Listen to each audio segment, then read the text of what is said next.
여러분, 차트를 보다가 오를 것 같은 느낌이 들 때 더 고민하지 않고 바로 매수 버튼을 눌렀다가 손실을 본 적 있으신가요? 저도 처음에 그랬습니다. 어떨 때는 양봉 캔들이 보여서 쫓아 들어갔는데 다음 캔들에서 바로 음봉으로 내리꽂는 경우도 있었고요. 분명 책에서 배운 패턴인데 왜 실제로는 먹히지 않는 걸까요? 이유는 하나입니다. 캔들의 모양만 봤지 그 캔들이 만들어진 맥락을 보지 않았기 때문입니다. 같은 모양의 캔들이라도 추세의 어느 위치에서 나왔는지 그 앞뒤로 어떤 캔들이 있었는지에 따라 의미가 완전히 달라집니다. 오늘 영상에서는 그 이유를 명확하게 짚어드리고 캔들을 제대로 읽는 방법을 알려드리겠습니다. 딱 세 가지만 알면 됩니다. 장대 캔들, 반전형 캔들, 그리고 도지 캔들. 이 세 가지를 제대로 이해하고 나면 차트가 완전히 다르게 보이기 시작할 겁니다. 본격적으로 들어가기 전에 한 가지 관점을 먼저 잡아드리겠습니다. 캔들 하나하나는 단순한 도형이 아닙니다. 그 캔들이 형성되는 동안 매수자와 매도자가 서로 치열하게 싸운 흔적입니다. 시가에서 종가까지 가격의 움직임 방향과 거리, 그리고 꼬리의 길이 모두 그 싸움의 결과물입니다. 이 관점으로 보기 시작하면 캔들이 단순한 모양이 아니라 시장의 힘의 균형을 보여주는 신호로 읽히기 시작합니다. 이 관점을 가지고 세 가지 캔들을 보시면 훨씬 잘 이해되실 겁니다. 가장 먼저 알아야 할 캔들은 장대 캔들입니다. 말 그대로 몸통이 크고 꼬리는 거의 없거나 아주 짧은 형태인데요. 이 캔들이 중요한 이유는 가격이 중간에 한 번도 밀리지 않고 한쪽 방향으로 끝까지 달렸다는 뜻이기 때문이에요. 장대 양봉이라면 매수자가 매도자에게 단 한 번의 반격 기회도 주지 않고 그대로 밀어붙인 거고, 장대 음봉이라면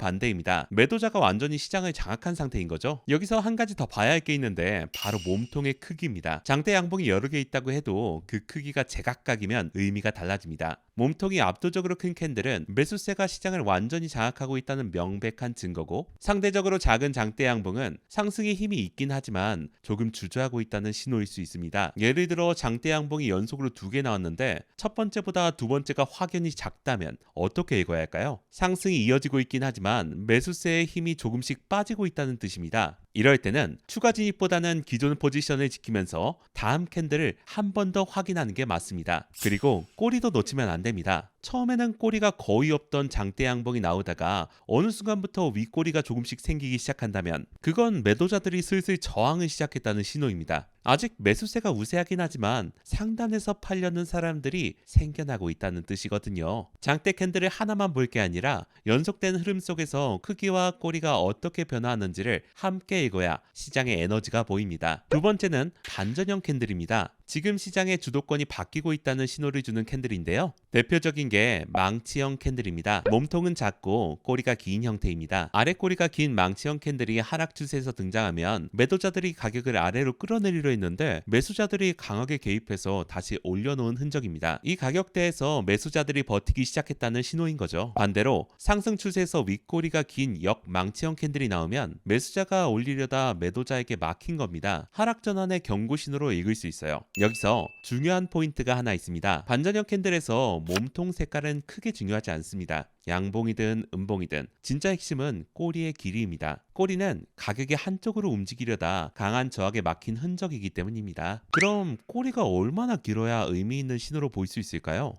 일반적으로는 꼬리의 길이가 몸통의 2배 이상 될 때 신뢰도가 높아집니다. 꼬리가 몸통보다 조금 긴 정도라면 저항은 있었지만 그 힘이 충분히 강하지 않았을 수 있습니다. 그리고 반전형 캔들 하나만 보고 바로 진입하는 건 위험합니다. 반전형 캔들은 방향이 바뀔 수 있다는 가능성을 보여주는 것이지 바뀐다는 확정 신호가 아닙니다. 망치형 캔들이 나왔다고 해서 바로 매수 버튼을 누르면 그 다음 캔들이 또 음봉으로 내려가는 상황을 맞닥뜨릴 수 있습니다. 반전형 캔들이 등장했을 때는 그 다음 캔들이 실제로 방향을 확인해 줄 때까지 기다리는 것, 그게 반전형 캔들을 제대로 쓰는 방법입니다. 세 번째는 도지 캔들입니다. 몸통이 거의 없고 위아래로 꼬리가 나 있는 모양인데요. 매수세와 매도세가 팽팽하게 맞서고 있다는 신호입니다. 아직 누가 이길지 결정이 안 난 상태인 거죠. 그래서 도지 캔들이 나왔다고 해서 바로 매매에 들어가면 안 됩니다. 핵심은 그 다음 캔들에 있습니다. 도지 캔들 이후에 장대 양봉이 나타나면 눈치 싸움이 끝나고 매수자가 전면에 나섰다는 신호입니다. 반대로 장대 음봉이 나오면 매도자가 주도권을 가져간 거고요. 도지 캔들은 큰 변화가 시작되기 직전 숨을 고르는 캔들이라고 생각하시면 됩니다. 여기서 한 가지 더 알아두시면 실전에서 정말 유용합니다. 도지 캔들 이후 장대 양봉이 나와서 가격이 쭉 올랐다고 해봅시다. 그런데 어느 시점에서 가격이 다시 내려오기 시작합니다. 이때 많은 분들이 다시 하락 추세로 가는 건가 하고 불안해 하시는데요.